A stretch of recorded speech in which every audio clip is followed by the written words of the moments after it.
Alright, birthday batian. Susunod na.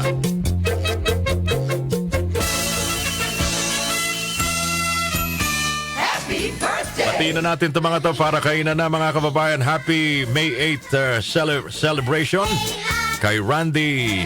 Happy birthday, Randy. Wala naman nilagay na apelido. Mula kay Papang Boy and Mamang Benedicta Castro ng Cavite City. So, Randy De Castro siguro ito. Happy birthday, Randy! Happy birthday! Maligayang kaarawan din kay Mark Adrian Francisco mula kay Mama Marita ng Malolos, Bulacan. Sayang ho, pag hindi nyo kinukumpleto yung pangalan ng mahal nyo sa buhay, nagdiriwan ng kaarawan, kaya dapat to kumpleto.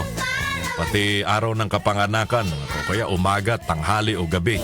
Happy birthday to my son Marlon Roldan. Ayun, of Gaya Gaya, San Jose del Monte, Bulacan. Happy birthday! From your mom, Lina Roldan. Tita Lina, ng Halang Santa Maria, Bulacan. Birthday pala ng anak mo, Tita Lina Roldan. Tatay-tahimik ka. Salamat tayo dyan. Happy 9th birthday, Louie Abigail Tejares. Happy birthday! Ganon din kay June Emil Joveta Hitosis. Talaga? Apelido nyo yun? Happy birthday! Happy birthday din, Jacob Cruz. Happy birthday, Jacob. Sally Ricabar. Happy birthday. Ricardo de la Cruz. Marian Urbano. Aba, marami na. Jacob Crisostomo.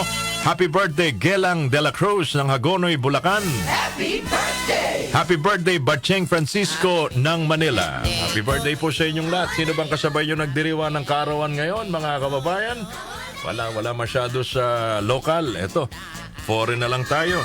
Birthday ngayon mga kababayan ni Enrique Iglesias. Kilala niyo ba si Enrique Iglesias? Yung magaling ho magaling ho mga kababayan na singer, Grammy Award winning Latin pop artist. Enrique Iglesias, anak ni Julio Iglesias. Pinanganak May 8, 1975, so 49 years old today si Enrique. Birth anniversary ng 33rd President of United States of America, Harry S. Truman. Pinanganak May 8, 1884. Does it ring a bell? Harry S. Truman. Birthday pala ngayon mga kababayan ni Rhea Mamogay Sue. Happy birthday, Rhea. Saan ka man naroroon? Happy birthday! Labat tayo dyan, Rhea. And last but not the least, yung kumanta mga kababayan ng napakaraming hit song. Hanapin ko yung kanyang kanta. Ricky Nelson. Ayan. Ricky Nelson, it's his birthday today pala ngayon mga kababayan. Anyway, Ricky Nelson pinanganak May 8, 1940. Sila po mga kababayan na nagdiriwang ng kaarawan ngayong May 8. Enjoy your day because it's your birthday.